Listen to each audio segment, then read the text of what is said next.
दोस्तों, आप लोगों को जय भीम, नमो बुद्धाय। मेरी तरफ से ढेर सारी शुभकामनाएं। आप सभी लोगों का जीवन मंगलमय हो, दैनिक जीवन सुखमय हो, मैं यही कामना करता हूं। मैं भारत के संविधान की बात कर रहा था, उसमें एक मदर इंडिया का भी चर्चा किया था, लेकिन फ़िलहाल हम संविधान पर ही रहेंगे। मैं संविधान की एक आपको पंक्ति दिखाता हूँ, आप लोग देखने का प्रयास करें। मैं बता रहा था कि हमारा देश एक समय ऐसा था कि स्वतंत्र था, किसी प्रकार की कोई भी कमी नहीं थी। हम लोग आधुनिक यंत्र आधुनिक जो समय चल रहा है, आधुनिक युग, इस युग से भी बेहतर हमारा युग था। और उसमें लिखा गया है कि हमारा देश या स्वतंत्र था।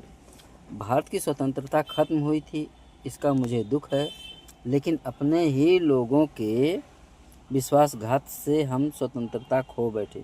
मैं बस इतना ही चर्चा करूंगा। जैसा कि आप लोगों ने देखा, मैंने बताया, और बाबा साहब एक ऐसे विद्वान व्यक्ति थे जो आज से 4000 वर्ष के बाद की सोच रहे थे कि हमारा भारत कैसा होना चाहिए, हमारे लोग कैसे होने चाहिए, हमारे बच्चे कैसे होने चाहिए।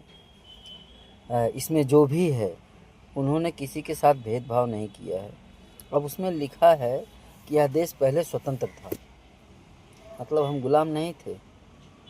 यह जो लोग आपने को आर्य कहते हैं, ब्राह्मण कहते हैं, इनसे भी पहले, और यह श्रेष्ठ हैं। ये लोग आज जो श्रेष्ठता दिखा रहे हैं, यह धम्म लिपि में श्रेष्ठ शब्द दिया गया है, इसमें कोई दो बात नहीं है, दो राय नहीं है। लेकिन बाबा साहब एक ऐसे विद्वान व्यक्ति थे जो सारे विषयों को पढ़ा उन्होंने और सभी को जाना, सभी को परखा। उसके बाद में उन्होंने संविधान लिखा। तो मैं कह रहा था कि हम लोग आज़ाद थे, स्वतंत्र थे, हमारी आज़ादी ख़त्म हुई, स्वतंत्रता जो थी वो परतंत्रता में बदल गई।